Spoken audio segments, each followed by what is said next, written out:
Ok, merci. Donc, je vais vous parler du projet Flexi Santé. Le projet Flexi Santé, c'est un projet qui a été lauréat du deuxième appel à projet Parcours flexible en licence. Donc, le même appel à projet, mais dans la deuxième vague que celui auquel a été lauréat Shift, pardon, qui a été présenté par Henri tout à l'heure. Alors, le premier appel à projet était un appel à projet générique. Le deuxième appel à projet a été ciblé sur la réforme des études en santé. Et cet appel à projet, il se déroule dans le cadre du Fonds pour la transformation de l'action publique, qui est un fonds qui est géré au niveau interministériel directement par le Premier ministre, sauf erreur de ma part. Alors, les réponses à cet appel à projet parcours flexible en licence devaient concerner des consortia qui commencent à partir de 2 établissements. Vous allez voir qu'on est dans une dynamique plus large que ça. Alors, cette réponse à appel à projet, ce projet Flexi Santé, il est porté par l'UNES, mais également par l'Université numérique. C'est à ce titre-là que je suis ici, puisque je préside cette association. C'est une association qui regroupe 6 des universités numériques thématiques, dont l'UNES.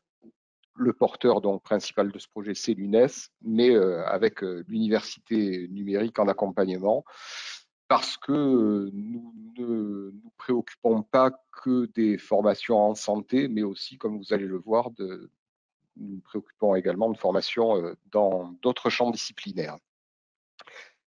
Alors, ce projet, il a bénéficié d'une dynamique nationale, puisque comme vous le voyez sur le transparent ici, nous avons l'appui de l'ensemble des conférences de doyens concernés par les études en santé, mais également l'appui de la conférence des présidents de l'université. Alors, pour ce qui concerne le consortium, comme je viens de le dire, il est porté par l'UNES et avec l'Université numérique en appui, mais également, et c'est là que nous nous distinguons, nous regroupons une vingtaine d'universités, ce qui est significatif. Et comme l'a évoqué Henri à la fin de sa présentation, ce groupe d'établissements peut être élargi dans le cadre du déroulement du projet, puisque nous sommes en mesure d'accueillir des partenaires supplémentaires. Vous avez donc sur ce transparent l'ensemble des universités qui sont concernées aujourd'hui. Alors, l'objectif de ce projet, c'est de proposer des kits qu'on a appelés kits d'expérimentation pédagogique et qui vont pouvoir s'intégrer selon la volonté des établissements, qui vont pouvoir s'intégrer aussi bien dans les formations en PASS que dans les formations de LAS, licence accès santé. Et c'est pour ça qu'en fait, sont concernés aussi bien des kits d'expérimentation pédagogique pour les disciplines de la santé, mais aussi pour des disciplines de tous ordres, comme je vais le montrer sur le transparent précédent. L'engagement des établissements partenaires, en fait, c'est un engagement qui est à la carte en fonction des besoins. On peut aller piocher. Les établissements sont d'ores et déjà positionnés sur tel ou tel kit. On peut aller piocher.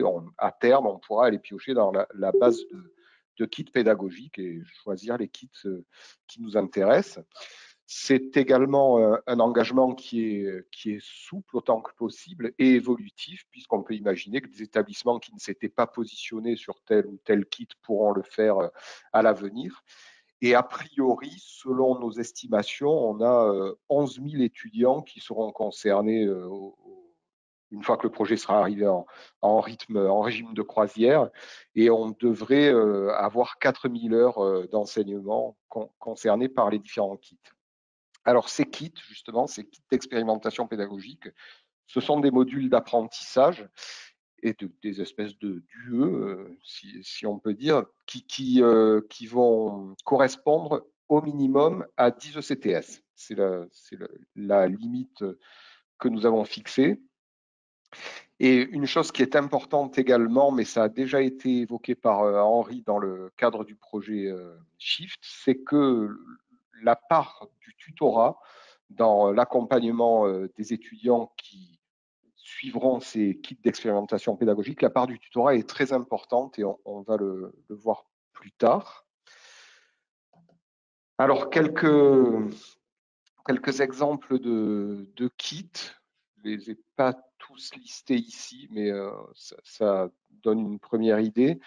Donc, on a des kits qui concernent des compétences transversales, des modules transversaux, comme par exemple la préparation aux oraux, l'apprentissage de l'anglais, l'orientation. On a 27 kits qui sont pour le moment prévus concernant les modules transversaux réglementaires.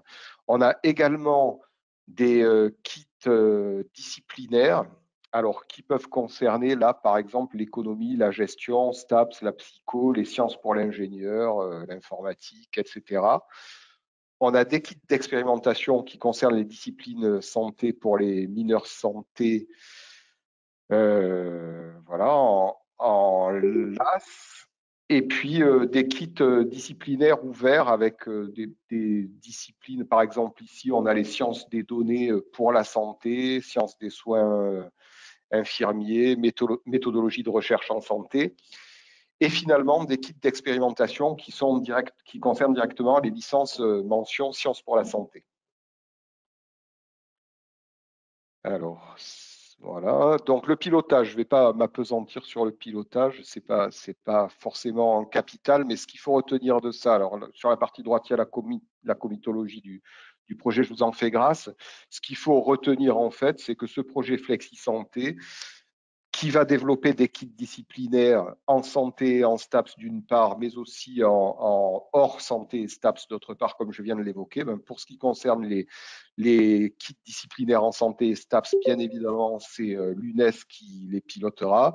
Pour ce qui concerne les kits disciplinaires hors santé et STAPS, ce sont les différentes universités numériques thématiques qui appartiennent à l'université numérique, excepté l'UNES, qui les piloteront.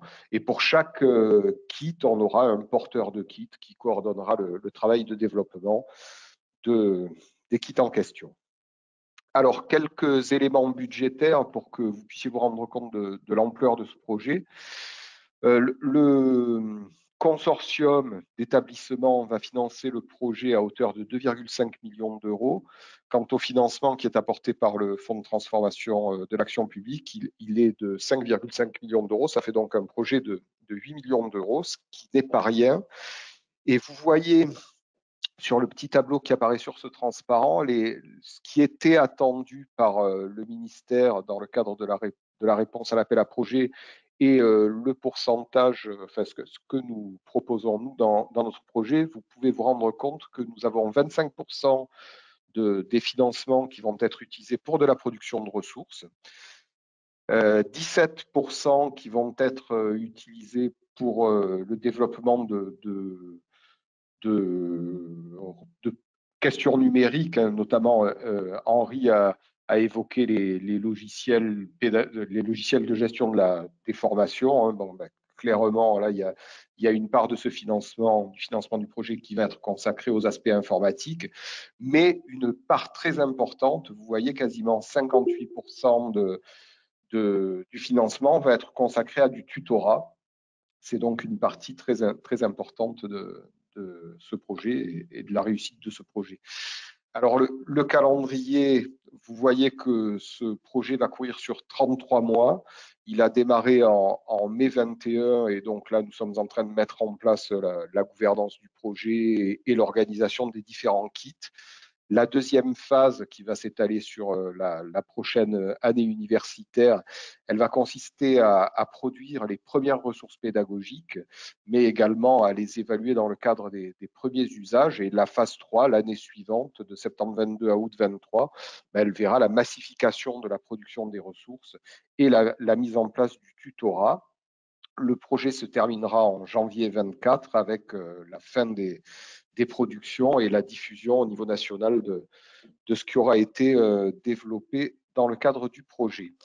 Voilà, alors pour terminer très rapidement, vous voyez là sur la partie droite un certain nombre de projets liés à notre projet Flexi Santé.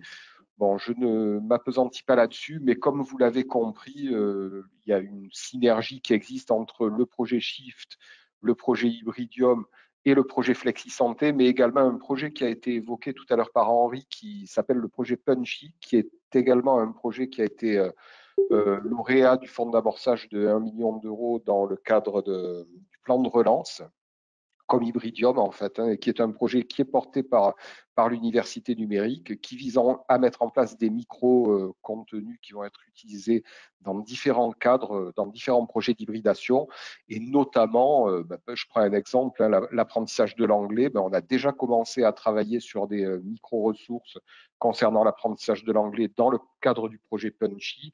Ces ressources ont vocation également à être utilisées dans le cadre du projet Flexi Santé. Voilà, j'ai terminé ma présentation, je vous remercie.